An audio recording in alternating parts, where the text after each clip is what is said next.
Spot number 13ರಲ್ಲಿ ಸದ್ಯಕ್ಕೆ ಎಸ್ಐಟಿಯಿಂದ ಶೋಧ ನಡೀತಾ ಇದೆ. GPR ಯಂತ್ರವನ್ನ ಬಳಕೆ ಮಾಡಿಕೊಂಡು ಟೆಕ್ನಾಲಜಿಯನ್ನ ಯೂಸ್ ಮಾಡಿಕೊಂಡು ಸದ್ಯಕ್ಕೆ ಅಲ್ಲಿ ಸ್ಕ್ಯಾನ್ ಅನ್ನ ಮಾಡಲಾಗ್ತಾ ಇದೆ. ಸಾರ್ವಜನಿಕ ವಲಯದಲ್ಲೂ ಕೂಡ ಈ ಬಗ್ಗೆ ಕುತೂಹಲ ಇದೆ. ಇಷ್ಟು ದಿನ ಮಾನವ ಶ್ರಮದಿಂದ ಅಥವಾ ಹಿಟಾಚಿ JCB ಅನ್ನ ಬಳಸಿ ಉತ್ಖನನ ಮಾಡಲಾಗ್ತಾ ಇತ್ತು. ಗುಂಡಿ ಅಗದು ಅವಶೇಷ ಇದೆಯಾ ಅಂತ ಹುಡುಕ್ತಾ ಇದ್ರು.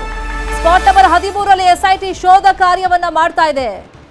ಅನಾಮಿಕ ಗುರುತಿಸಿದ ಸ್ಪಾಟ್ ಖಾಲಿನ ಹಾಗಾದ್ರೆ 13 ಅಂತ ಮಾರ್ಕ್ ಮಾಡಿ ಸುತ್ತಲೂ ಒಂದು ಟೇಪ್ ಅನ್ನ ಕಟ್ಟಿದ್ರು.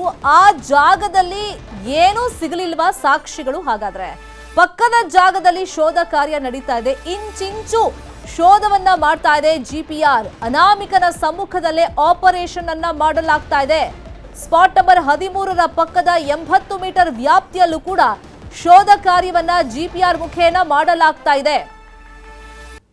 ಬಹಳಷ್ಟು ಆತ್ಮವಿಶ್ವಾಸದಲ್ಲಿ ಈ ಸ್ಪಾಟ್ ಅನ್ನ ಆತ ತೋರಿಸಿದ್ದ. ಜೊತೆಗೆ ಆತ 8ಕ್ಕೂ ಹೆಚ್ಚು ಶವಗಳನ್ನ ನಾನು ಈ ಜಾಗದಲ್ಲೇ ಹೂತಿದ್ದೆ ಅಂತ ಹೇಳಿಕೊಂಡಿದ್ದರಿಂದ ಸಾರ್ವಜನಿಕ ವಲಯದಲ್ಲೂ ಕೂಡ ಈ ಬಗ್ಗೆ ಕುತೂಹಲ ಇದ್ದೇ ಇತ್ತು. ಅದರಲ್ಲೂ ಪ್ರಮುಖವಾಗಿ ಈ ಡ್ರೋನ್ GPR ಸಿಸ್ಟಮ್ ಎಲ್ಲ ತರಿಸಿ ಅಲ್ಲಿ ಸ್ಕ್ಯಾನ್ ಮಾಡಿಸ್ತಾ ಇರೋದ್ರಿಂದ ಒಂದು ವೇಳೆ ಆತ ನಿಜಕ್ಕೂ ಇಂಥ ಕೃತ್ಯವನ್ನ ಮಾಡಿದ್ದಿದ್ರೆ, ಹೆಣಗಳನ್ನ ಹೂತಿಟ್ಟಿದ್ರೆ ಅದು ಮಿಸ್ ಆಗುವಂತ ಸಾಧ್ಯತೆ ಇಲ್ಲ. ಅದು ಸ್ಕ್ಯಾನ್ ಆಗಿಬಿಡುತ್ತೆ ಅಂತಾನೆ ಚರ್ಚೆಗಳು ಆಗ್ತಾ ಇತ್ತು. ಆದರೆ ಸದ್ಯಕ್ಕೆ ನಾವು ದೃಶ್ಯಗಳಲ್ಲಿ ಗಮನಿಸ್ತಾ ಇದ್ದೀವಿ, ಅಲ್ಲಿ 13 ಅಂತ ಮಾರ್ಕಿಂಗ್ ಮಾಡಿ ಏನು ಟೇಪ್ ಎಲ್ಲ ಕಟ್ಟಿದ್ದಾರೆ, ಆ ಪ್ಲೇಸ್ ಅನ್ನ ಸೆಕ್ಯೂರ್ ಮಾಡಿದ್ದಾರೆ.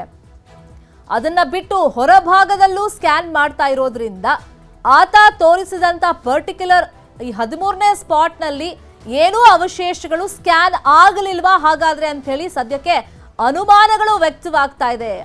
ದೃಶ್ಯದಲ್ಲಿ ಗಮನಿಸ್ತಾ ಇದ್ದೀವಿ, ಆ ಟೇಪ್ ಹೊರಭಾಗದಲ್ಲೇನೆ ಸದ್ಯಕ್ಕೆ ಆಪರೇಟರ್ ಅಲ್ಲಿ ಸ್ಕ್ಯಾನ್ ಮಾಡುವಂತ ಪ್ರಯತ್ನಗಳನ್ನ ನಡೆಸ್ತಾ ಇದ್ದಾರೆ SIT ಅಧಿಕಾರಿಗಳ ಸಮ್ಮುಖದಲ್ಲಿ. ಇದೇ ವಿಷಯವಾಗಿ ಇನ್ನಷ್ಟು ಡೀಟೇಲ್ ಆಗಿ ಇನ್ಫಾರ್ಮೇಶನ್ ಕೊಡ್ತಾ ಹೋಗೋದಕ್ಕೆ ಸ್ಥಳದಿಂದ ನೇರ ಸಂಪರ್ಕದಲ್ಲಿ ಕನೆಕ್ಟ್ ಆಗಿದ್ದಾರೆ ನಮ್ಮ ರಿಪೋರ್ಟರ್ ಮಂಜು ಆರ್ಯ. ಇವಾಗ ಕುತೂಹಲ ಕ್ಷಣದಿಂದ ಕ್ಷಣಕ್ಕೆ ಜಾಸ್ತಿ ಆಗ್ತಾ ಇದೆ. ದೃಶ್ಯದಲ್ಲಿ ಗಮನಿಸಿದಾಗ ನಮಗೂ ಅನಿಸಿದ್ದು ಆ ಮಾರ್ಕ್ ಮಾಡಿರುವಂತ ಟೇಪ್ ಏನ್ ಕಟ್ಟಿದ್ದಾರೆ ಆ ಒಳಭಾಗದಲ್ಲಿ ಸ್ಕ್ಯಾನಿಂಗ್ ಹಾಗಾದ್ರೆ ಆಗೋಯ್ತಾ? ಹೊರಭಾಗದಲ್ಲಿ ಯಾವ ಕಾರಣಕ್ಕೆ ನಡೆಸ್ತಾ ಇದ್ದಾರೆ? ಏನ್ ಮಾಹಿತಿ ಸಿಗ್ತಾ ಇದೆ?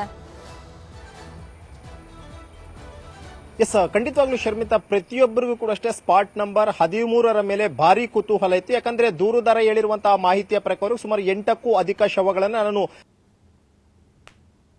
SIT ಅಧಿಕಾರಿಗಳು ಕೂಡ ಅಷ್ಟೇ ಇದ್ರ ಮೇಲೆ ಸಾಕಷ್ಟು ನಿರೀಕ್ಷೆಗಳನ್ನ ಇಟ್ಕೊಂಡಿದ್ರೆ ಏನಾದ್ರೂ ಸಿಗಬಹುದೇನೋ ಅಂತ ಹೇಳ್ಬಿಟ್ಟು ಇವತ್ತು ದೃಶ್ಯದಲ್ಲೂ ಕೂಡ ನೀವು ನೋಡ್ತಾ ಇರ್ಬೋದು. ಏನು ನೇತ್ರಾವತಿ ನದಿಯ ದಡದಲ್ಲಿ ಒಂದು ಸ್ಪಾಟ್ ನಂಬರ್ 13 ಅಂತ ಈಗಾಗಲೇ ಗುರುತು ಮಾಡಿದ್ರು. ಈ ಒಂದು ಸ್ಪಾಟ್ ನಂಬರ್ 13 ಗುರುತು ಮಾಡಿದ ದಿನವೇ ಆತ ಎಲ್ಲೆಲ್ಲಿ ಊತಿದ್ದೀನಿ ಅಂತ ತಿಳ್ಕೊಂಡ್ಬಿಟ್ಟು ಅದನ್ನ ಒಂದು ಕ್ರೈಮ್ ಸೀನ್ ಆಗಿ ಕನ್ವರ್ಟ್ ಮಾಡ್ಕೊಂಡು ಒಂದು ಟೇಪ್ ಅನ್ನ ಹಾಕಿದ್ರು. ನೀವು ದೃಶ್ಯದಲ್ಲೂ ಕೂಡ ನಮ್ಮ ಕ್ಯಾಮ್ರಾ ಮ್ಯಾನ್ ವಿಶ್ವನಾಥ್ ಅವರು ಝೂಮ್ ಮಾಡಿ ತೋರಿಸ್ತಾರೆ. ಆ ಒಂದು ಟೇಪ್ ಅನ್ನ ನೀವು ಒಮ್ಮೆ ಗಮನಿಸ್ತಾ ಇರ್ಬೋದು. ಇದು ಸ್ಪಾಟ್ ನಂಬರ್ 13ರಲ್ಲಿ SIT ಅಧಿಕಾರಿಗಳು ಪರಿಶೀಲನೆ ದಿನ ನೇಮಕ ಮಾಡಿದ್ದಂತ ಸ್ಪಾಟ್ ಇದು. ಇವತ್ತು ಕೂಡ ಅಷ್ಟೇ GPR ಯಂತ್ರವನ್ನ ತಗೊಂಡ್ ಬಂದಂತ ವೇಳೆಯಲ್ಲಿ ಕೂಡ ಅಷ್ಟೇ ನಿನ್ನೆಯೂ ಕೂಡ ಇದೇ ಒಂದು ಸ್ಪಾಟ್ ನಂಬರ್ 13ರಲ್ಲಿ ಒಂದು ಡೆಮೋನ್ನ ಕೂಡ ಮಾಡಿದ್ರು. ಡ್ರೋನ್ ನ ಮುಖಾಂತರ ಡೆಮೋ ಆದಂತಹ ಬಳಿಕ ಇವತ್ತು ನೇರವಾಗಿ ದೂರುದಾರನನ್ನ ಇದೇ ಒಂದು ಸ್ಪಾಟ್ಗೆ ಕರ್ಕೊಂಡು ಬಂದ್ಬಿಟ್ಟು ಇವತ್ತು ಕಾರ್ಯಾಚರಣೆ ಮಾಡೋದಕ್ಕೆ ಮುಂದಾದ್ರು. ಸದ್ಯಕ್ಕಿನ ದೃಶ್ಯದಲ್ಲೂ ಕೂಡ ನೋಡ್ತಾ ಇರ್ಬೋದು, ಅಧಿಕಾರಿಗಳಾಗಿರ್ಬೋದು ಮತ್ತು ಎಲ್ಲ FSL ನ ಸಿಬ್ಬಂದಿಯವರಾಗಿರ್ಬೋದು ಎಲ್ಲರೂ ಕೂಡ ಈಗಾಗಲೇ ಕಾಯ್ತಾ ಇರುವಂತಹದ್ದು. ಒಂದ್ ವೇಳೆ ಏನಾದ್ರೂ ಸಣ್ಣ ಪುಟ್ಟ ಕುರುಹುಗಳು ಸಿಕ್ಕಿದ್ರು ಕೂಡ ಅಷ್ಟೇ ಸಿಕ್ಕಿದ್ರು ಕೂಡ ಅಷ್ಟೇ ಇಮಿಡಿಯೇಟ್ ಆಗಿ ಉತ್ಖನನ ಕಾರ್ಯವನ್ನ ಆರಂಭ ಮಾಡುವಂತ ನಿಟ್ಟಿನಲ್ಲಿ ಎಲ್ಲರೂ ಕೂಡ ಅಷ್ಟೇ ಈಗಾಗಲೇ ಬಂದಿರುವಂತಹದ್ದು.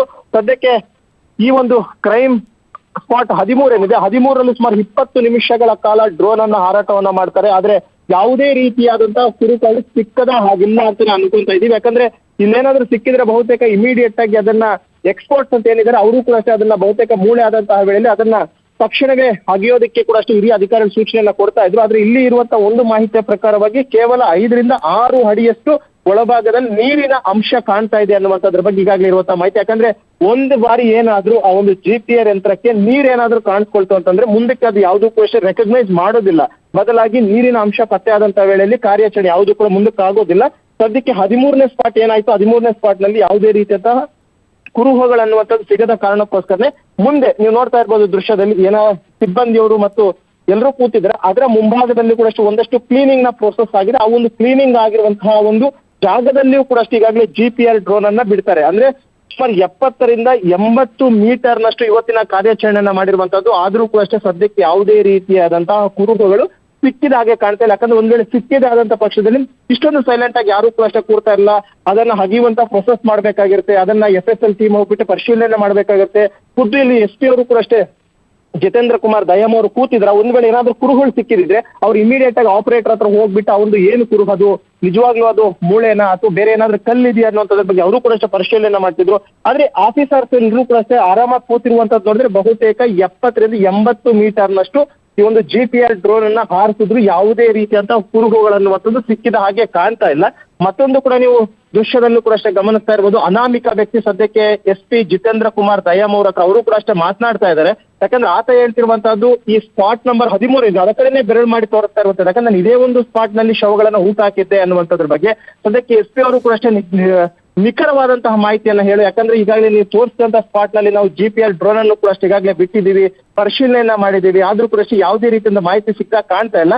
ನಿರ್ದಿಷ್ಟವಾದಂತಹ ಸ್ಥಳ ಯಾವುದು ಏನು ಅನ್ನುವಂಥದ್ರ ಬಗ್ಗೆ ಖುದ್ದಾಗಿ ಅವರು ಕೂಡ ಅಷ್ಟೇ ದೂರದಾರರಿಂದ ಒಂದು ಮಾಸ್ಕ್ ಮ್ಯಾನ್ ಅಂತ ಏನಂತೀವಿ ಆತನಿಂದ ಮಾಹಿತಿನ ಕಲೆಕ್ಟ್ ಮಾಡ್ತೀನಿ. ದೃಶ್ಯದಲ್ಲಿ ನೋಡ್ತಾ ಇರ್ಬೋದು, ಪಕ್ಕದವ್ರಿಗೂ ಕೂಡ ಅಷ್ಟೇ ಅವ್ರು ಏನು ಮಾತಾಡ್ಕೊಳ್ತೀರ ಅನ್ನೋಂಥದ್ದು ಗೊತ್ತಾಗದ ರೀತಿಯಲ್ಲಿ ಆತ ಬಗ್ಗೆ ಅವರಿಗೆ ಮಾಹಿತಿಯನ್ನ ಕೊಡ್ತಾ ಇರುವಂತದ್ದು. ಯಾಕಂದ್ರೆ ಯಾವಾಗ ಸುಮಾರು 20 ನಿಮಿಷಗಳ ಕಾರ್ಯಾಚರಣೆ ಆಗುತ್ತೋ, ಸ್ಪಾಟ್ ನಂಬರ್ 13 ಏನು ಇಲ್ಲ ಅನ್ನುವಂಥದ್ದು ಗೊತ್ತಾಗುತ್ತೋ, ತಕ್ಷಣವೇ ದೂರುದಾರನು ಕೂಡ ಅಷ್ಟೇ ಆರಾಮಾಗಿ ಚೇರಲ್ಲಿ ಕೂತ್ಕೊಂಡಿದ್ದ. ಇಮಿಡಿಯೇಟ್ ಆಗಿ ಆತ ಎದ್ದು ಆಪರೇಟರ್ ಇರುವಂತಹ ಒಂದು ಟ್ಯಾಬ್ ನ ಕಡೆ ಹೋಗ್ತಾನೆ. ಯಾಕಂದ್ರೆ ಆತ ಕಾರ್ಯಾಚರಣೆಯ ಚಿತ್ರಗಳೇನಾದ್ರೂ 2D ಅಥವಾ 3D ರೀತಿಯಲ್ಲಿ ಏನಾದ್ರು ಬಂತಂದ ವೇಳೆಯಲ್ಲಿ ನಾನು ಕೂಡ ಅದನ್ನ ನೋಡ್ತೀನಿ, ಹೇಗೆ ಕಾರ್ಯಾಚರಣೆ ಆಗ್ತಿದೆ, ಬಹುತೇಕ ಇದ್ರೂ ಕೂಡ ಇಲ್ಲ ಅಂತ ಏನಾದ್ರು ಇವರು ಹೇಳಕ್ ಮುಂದಾಗಿದೆ ಅನ್ನುವಂತ ಒಂದಷ್ಟು ಅನುಮಾನ ಸಹಜವಾಗಿ ದೂರುದಾರನಿಗಿರುತ್ತೆ.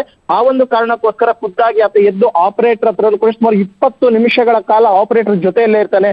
ಆಪರೇಟರ್ ಕೂಡ ಪ್ರತಿಯೊಂದನ್ನು ಕೂಡ ಆತನ ತೋರಿಸ್ತಾ ಇರ್ತಾರೆ. ಯಾಕಂದ್ರೆ ಒಂದು GPR ಡ್ರೋನ್ ಅನ್ನುವಂತಹದ್ದು ಸರಾಗ ಹೋಗೋದಂತ ವೇಳೆಯಲ್ಲಿ ಕೆಳಭಾಗದಲ್ಲಿ ಏನೆಲ್ಲ ಕಾಣ್ತಿದೆ ಅನ್ನುವಂಥದ್ದು ಟ್ಯಾಬ್ ನಲ್ಲಿ ನೋಡ್ತಾ ಇರ್ಬೋದು. ಅದನ್ನು ಕೂಡ ಅಷ್ಟೇ ಆತ ದೂರದಾರನಿಗೆ ತೋರಿಸ್ತಾ ಇರ್ತಾರೆ. ಒಂದ್ ವೇಳೆ ಆ ರೀತಿಯಾಗಿ ಏನಾದ್ರು ಅನುಮಾನಾಸ್ಪದ ರೀತಿಯಲ್ಲಿ ಮೂಳೆ ಆಗಿರ್ಬೋದು, ಅಸ್ಥಿ ಪಂಜರ ಅಂದ್ರೆ ಕಾಣಿಸಿದ್ರೆ ನೀನು ಕೂಡ ಅಷ್ಟೇ ಬೇಕಾದ್ರೆ ಹೇಳ್ಬಹುದು ಅಂತ ಹೇಳ್ಬಿಟ್ಟು ದೂರದಾರರನ್ನ ಪಕ್ಕದಲ್ಲಿ ಇಟ್ಕೊಂಡು ಆಪರೇಟರ್ ಕೂಡ ಅಷ್ಟೇ ಅದನ್ನು ತೋರಿಸಿದ್ರು.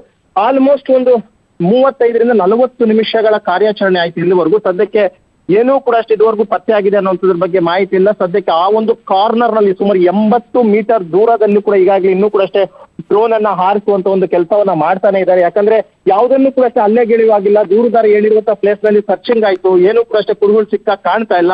ಆದ್ರೂ ಕೂಡ ಅಷ್ಟೇ ಮತ್ತೆ ಆತ ಬೇರೆ ಸ್ಪಾಟ್ ತೋರಿಸ್ಬೋದು, ಅಕ್ಕಪಕ್ಕದ ಒಂದು ಸ್ಪಾಟ್ ಅನ್ನು ಕೂಡ ಅಷ್ಟೇ ತೋರಿಸ್ಬೋದು ಅನ್ನೋ ಕಾರಣಕ್ಕೋಸ್ಕರ ಮತ್ತೆ ರಿಸ್ಕ್ ತಗೊಳ್ಳೋದು ಬೇಡ ಅನ್ನುವಂತ ನಿಟ್ಟಿನಲ್ಲಿ ಎಲ್ಲಾ ಒಂದು ಜಾಗದಲ್ಲೂ ಕೂಡ ಅಷ್ಟೇ ಆ ಒಂದು ಡ್ರೋನ್ ಅನ್ನ ಬಿಟ್ಟು ಸರ್ಚ್ ಮಾಡುವಂತ ಒಂದು ಕೆಲಸವನ್ನ ಮಾಡ್ತಿದ್ದಾರೆ. ನೀವು ದೃಶ್ಯದಲ್ಲಿ ನೋಡ್ತಾ ಇರ್ಬೋದು, ಸದ್ಯಕ್ಕೆ SP ಅವರ ಜೊತೆ ಮಾತುಕತೆ ಮುಗಿಸಿದಂತ ಬಳಿಕ ಮತ್ತೆ ದೂರದಾರ ಒಂದು ಡ್ರೋನ್ ನ ಕಡೆಗೆ ಹೋಗ್ತಾ ಇರುವಂತದ್ದು. ಯಾಕಂದ್ರೆ ಮತ್ತೆ ಆತನಿಗೂ ಕೂಡ ಅಷ್ಟೇ ಇವತ್ತು ತಾನು ತೋರಿಸಿದಂತಹ ಪ್ಲೇಸ್ ನಲ್ಲಿ ಯಾವುದೇ ರೀತಿಯಂತ ಕುರುಹುಗಳು ಸಿಗದ ಕಾರಣಕ್ಕೋಸ್ಕರ ಮತ್ತೆ ಆತ ಡ್ರೋನ್ ಆಪರೇಟ್ ಮಾಡ್ತಿರುವಂತಹ ಸ್ಟಾಫ್ ನ ಜೊತೆಗೆ ಹೋಗ್ತಾ ಇರುವಂತದ್ದು. ಅಲ್ಲಿಯೂ ಕೂಡ ಅಷ್ಟೇ ಏನಾಗ್ತಿದೆ ಏನು ಅನ್ನೋಂತ ತಿಳ್ಕೊಳ್ಳುವಂತ ಒಂದು ನಿಟ್ಟಿನಲ್ಲಿ ಆತ ಹೋಗ್ತಿದ್ದಾನೆ. ಬಹುತೇಕ ಈಗಿರುವಂತಹ ಮಾಹಿತಿಯ ಪ್ರಕಾರವಾಗಿ ಸುಮಾರು 80 ಮೀಟರ್ ದೂರದಷ್ಟು ಡ್ರೋನ್ ಹಾರಾಟವನ್ನ ಮಾಡಿ ಕುರುಹುಗಳನ್ನ ಪತ್ತೆ ಮಾಡಿದ್ರು. ಸದ್ಯಕ್ಕೆ ಯಾವುದೇ ರೀತಿಯಾದಂತಹ ಅವಶೇಷಗಳು ಕೂಡ ಅಷ್ಟೇ ಸಿಕ್ಕಿಲ್ಲ ಅನ್ನುವಂಥದ್ರ ಬಗ್ಗೆ ಸದ್ಯಕ್ಕೆ ಮಾಹಿತಿ. ಸದ್ಯಕ್ಕೆ ಅಧಿಕಾರಿಗಳೆಲ್ಲರೂ ಕೂಡ ಅಷ್ಟೇ ಈಗಾಗಲೇ ಇದೇ ಒಂದು ಸ್ಪಾಟ್ ನಂಬರ್ 13 ಕುಳಿತಿದ್ದಾರೆ. ಆದ್ರೆ ದೂರುದಾರ ಮಾತ್ರ ಪದೇ ಪದೇ ಎದ್ದು ಆಪರೇಟರ್ ಇರುವಂತಹ ಟ್ಯಾಬ್ ನ ಕಡೆ ಹೋಗ್ಬಿಟ್ಟು ಏನಾಗ್ತಿರೋ ಅಂತ ತಿಳ್ಕೊಳ್ಳುವಂತ ಒಂದು ಪ್ರಯತ್ನವನ್ನ ಸದ್ಯಕ್ಕೆ ಮಾಡ್ತಾ ಇದ್ದಾನೆ ಶರ್ಮಿತಾ. ನೋಡೋಣ ಮುಂದಿನ ಹಂತದಲ್ಲಿ ಏನೆಲ್ಲ ಬೆಳವಣಿಗೆ ಆಗುತ್ತೆ ಅಂತ. ಥ್ಯಾಂಕ್ ಯು ಮಂಜು ಆರ್ಯ ಈ ಕ್ಷಣದ ಮಾಹಿತಿಯನ್ನು ಕೊಟ್ಟಿದ್ದಕ್ಕೆ. ವಿಧಾನಸಭೆಯ ಶೂನ್ಯ ವೇಳೆಯಲ್ಲಿ ಧರ್ಮಸ್ಥಳ ಪ್ರಕರಣದ ಬಗ್ಗೆ ಬಿಜೆಪಿ ಪ್ರಸ್ತಾಪ ಮಾಡಿತು. SIT ತನಿಖೆ ಮಾಡಲಿ, ನಮ್ದೇನು ಅಭ್ಯಂತರ ಇಲ್ಲ, ಆದರೆ ಟಾರ್ಗೆಟ್ ಮಾಡೋದು ಸರಿಯಲ್ಲ ಅಂತೇಳಿ ಬಿಜೆಪಿ ನಾಯಕರು ಹೇಳಿದ್ರು. ಇದಕ್ಕೆ ಉತ್ತರ ಕೊಟ್ಟಂತ ಪರಮೇಶ್ವರ್ ತನಿಖೆ ನಡೆಸ್ತಾ ಇದೆ, ತನಿಖೆ ಪೂರ್ಣ ಆಗಬೇಕು ಅಂತ ಹೇಳಿದ್ರು. ನಾವು ಯಾರ ಪರವೂ ಅಲ್ಲ, ನಿಷ್ಪಕ್ಷಪಾತವಾದ ತನಿಖೆ ಮಾಡ್ತಿದ್ದೀವಿ ಅಂತ ಹೇಳಿ ಪರಮೇಶ್ವರ್ ಟಾಂಗ್ ಕೊಟ್ಟಿದ್ದಾರೆ. ಕಳೆದ 12-13 ದಿನಗಳಿಂದ ಧರ್ಮಸ್ಥಳವನ್ನು ಕೇಂದ್ರವಾಗಿಟ್ಟುಕೊಂಡು ಅಸಹಜ ಸಾವಿನ ಕುರಿತಂತೆ SIT ತನಿಖೆಯನ್ನು ಮಾಡ್ತಾ ಇರೋದನ್ನು ನಾನು ಸ್ವಾಗತಿಸ್ತೇನೆ. ಸರ್ಕಾರ ಇದರ ಕುರಿತಂತೆ ಸತ್ಯಾಸತ್ಯತೆಗಳು ಬರಬೇಕು ಅನ್ನೋದ್ರ ಬಗ್ಗೆ ನಮ್ದು ಯಾರ್ದು ಕೂಡ ಭಿನ್ನಾಭಿಪ್ರಾಯಗಳಿಲ್ಲ. ಆದರೆ ತನಿಖೆಯ ನೆಪದಲ್ಲಿ ಹಿಂದೂ ಧಾರ್ಮಿಕ ಕ್ಷೇತ್ರಗಳನ್ನು ಅವಹೇಳನ ಮಾಡುವಂಥ ಪ್ರಕ್ರಿಯೆಗಳು ನಿರಂತರವಾಗಿ ಕಳೆದ ಕೆಲವು ದಿನಗಳಿಂದ ನಡೀತಾನೆ ಬಂದಿದೆ. ಇವತ್ತು ಸಾಮಾಜಿಕ ಜಾಲತಾಣಗಳಲ್ಲಿ ಮತ್ತು ಕೆಲವರು ಕೊಡ್ತಾ ಇರುವಂಥ ಹೇಳಿಕೆಗಳನ್ನು ನೋಡಿದಾಗ ಇಡೀ ಧರ್ಮಸ್ಥಳವನ್ನು ಟಾರ್ಗೆಟ್ ಮಾಡಿರುವಂಥ ಪ್ರವೃತ್ತಿ ಬೆಳೆದಿರುವಂಥದ್ದು ನಮ್ಮೆಲ್ಲರ ನಂಬಿಕೆಗಳ ಮೇಲೆ, ನಮ್ಮೆಲ್ಲರ ಶ್ರದ್ಧೆಯ ಮೇಲೆ ದೊಡ್ಡ ಆಘಾತವನ್ನು ಇವತ್ತು ನಿರ್ಮಾಣ ಮಾಡಿದೆ. ಆರಂಭದಲ್ಲಿ ಅನಾಮಿಕ 5 ಗುಂಡಿ, 6 ಗುಂಡಿ, 10 ಗುಂಡಿ, 13 ಗುಂಡಿ ಅಂತ ಹೇಳಿ ಇವತ್ತು 15-16 ಗುಂಡಿಗಳನ್ನು ತೆಗೆದರೂ ಕೂಡ ಏನೂ ಸಿಕ್ಕಿಲ್ಲ ಅನ್ನುವಂಥದ್ದು ಮೇಲ್ನೋಟಕ್ಕೆ ಗೊತ್ತಾಗಿದೆ. ಹಾಗಾಗಿ ರಾಜ್ಯ ಸರ್ಕಾರಕ್ಕೆ ನಾನು ನಿಮ್ಮ ಮುಖಾಂತರ ಆಗ್ರಹವನ್ನು ಮಾಡುವಂಥದ್ದು, ರಾಜ್ಯದಲ್ಲಿರುವಂಥ ಊಹಾಪೋಹಗಳಿಗೆ ನೀವು ತೆರೆ ಎಳಿಬೇಕು. SITಯ ತನಿಖೆ ಯಾವ ಹಂತಕ್ಕೆ ತಲುಪಿದೆ, ತನಿಖೆ ಇನ್ಯಾವುದೋ ದಿಕ್ಕಿನ ಕಡೆಗೆ ಹೋಗೋದಕ್ಕಿಂತ ಮುಂಚೆ ಇನ್ಯಾರೋ ಬಂದು ಹೇಳ್ತಾರೆ ಎನ್ನುವ ಕಾರಣಕ್ಕೆ ಎಷ್ಟು ಗುಂಡಿಗಳನ್ನು ಕೂಡ ತೆಗಿಲಿಕ್ಕಾಗಲ್ಲ. ಹಾಗಾಗಿ ಧಾರ್ಮಿಕ ನಂಬಿಕೆಯ ಮೇಲೆ ಯಾರು ಅಪಪ್ರಚಾರಗಳನ್ನು ಮಾಡ್ತಾ ಇದ್ದಾರೆ ಅಂಥವ್ರ ಮೇಲೆ ಕ್ರಮವನ್ನು ಕೈಗೊಳ್ಳಬೇಕು. ಧರ್ಮಸ್ಥಳದ ಪಾವಿತ್ರ್ಯತೆಯನ್ನು ಕಾಪಾಡಲಿಕ್ಕೆ ಸರ್ಕಾರ ಎಚ್ಚರಿಕೆಯನ್ನ ಕ್ರಮವನ್ನು ಕೈಗೊಳ್ಳಬೇಕು ಅನ್ನುವಂಥ ಹಿನ್ನೆಲೆಯಿಂದ ಈ ತನಿಖೆ ಎಲ್ಲಿಯ ತನಕ ಬಂದಿದೆ ಅನ್ನುವಂಥದ್ದನ್ನ ಮಾನ್ಯ ಗೃಹ ಸಚಿವರು ತಕ್ಷಣ ಒಂದು ಹೇಳಿಕೆಯನ್ನು ಬಿಡುಗಡೆ ಮಾಡಬೇಕು ಅಂತೇಳಿ ನಾನು ಸರ್ಕಾರವನ್ನು ಆಗ್ರಹಿಸ್ತೇನೆ. ಇನ್ನೆಷ್ಟು ಗುಂಡಿ ತೆಗಿತೀರಿ ಅನ್ನುವಂಥದ್ದು ಕೂಡ ಸರ್ಕಾರ ಎಷ್ಟು ಗುಂಡಿ ತೆಗಿತೀರಿ, ಇಲ್ಲಿಯ ತನಕ ಮೂಳೆ ಸಿಕ್ಕಿದೆಯಾ ಅನ್ನುವಂಥದ್ದನ್ನ ಈ ತನಿಖೆ ನಡೀತಾ ಇದೆ. ತನಿಖೆ ಪೂರ್ಣ ಆಗಬೇಕು, ಅದಕ್ಕೂ ಒಂದು ಕಾಲಮಿತಿನೂ ಕೂಡ ಇರುತ್ತೆ. ತನಿಖೆ ಅಂತ ಹೇಳಿದರೆ ಎಷ್ಟು ತಾವು ಹೇಳಿದಾಗೆ ನೂರಾರು ಗುಂಡಿಗಳನ್ನ ಹಗಿಯೋದಕ್ಕೆ ಸಾಧ್ಯ ಆಗೋದಿಲ್ಲ. ಆದರೆ ಒಂದು ಹಂತಕ್ಕೆ ತಲುಪಿದ ಮೇಲೆ ಖಂಡಿತವಾಗಿ SITನವರು ವರದಿಯನ್ನು ಕೊಡ್ತಾರೆ. ಆ ವರದಿ ಬಂದ ಮೇಲೆ ನಾನು ಹೆಚ್ಚಿನ ಮಾಹಿತಿಯೊಂದಿಗೆ ಉತ್ತರವನ್ನು ಕೊಡಬಹುದು. ಆದ್ದರಿಂದ ವರದಿ ಬಂದ ನಂತರ ನಾನು ಇದಕ್ಕೆ ಉತ್ತರವನ್ನು ಕೊಡ್ತೇನೆ. ಆಯ್ತು ಆಯ್ತು ಬರೆದುಕೊಳ್ಳಿ.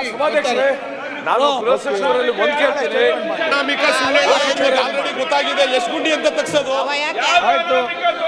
ಈಗ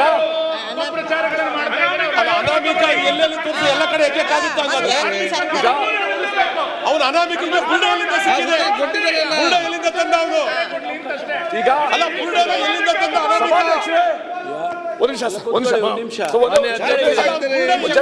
ಗೊತ್ತಾಗಬೇಕಲ್ಲ. ಈಗ ಉಸ್ತುವಾರಿ ಸಚಿವರು ಎಲ್ಲಿ ಸಿಕ್ಕು ಕೂತ್ಕೊಂಡು ಯಾರಿಗೆ ಕೇಳ್ತಾರೆ ನಿಮ್ಮ ಬೊಬ್ಬೆಗಲ್ಲ ಇಲ್ಲಿ ಸುಮ್ಮನೆ ಅನಗತ್ಯವಾಗಿ ಇಷ್ಟು ದಿವಸ ಕಚೇರಿಯಲ್ಲಿ ಇದ್ರು, ಯಾಕೆ ಹೋಗಿ ಮಾತಾಡಲಿಲ್ಲ? ಕಚೇರಿಯಲ್ಲಿ ಅಲ್ಲಿ ಹೋಗಿ ಮಾತಾಡ್ಬೇಕಂತ ಆಫೀಸಲ್ಲಿ ಅಲ್ಲಿ ಮಾತಾಡಿದೆ. ಅವರು 0 ಪ್ರಶ್ನೆ ಎತ್ತಿದಾಗ ನೀವೆಲ್ಲ ನಿಂತಿರ ಅಂತ ಹೇಳಿದ್ರೆ ಸ್ವಲ್ಪ ಇರ್ರಿ. ಇಷ್ಟು ದಿವಸ ಹೋಗಿ ಮಾತಾಡ್ಲಿಲ್ಲ ನೀವು ಯಾರು ಕೂಡ.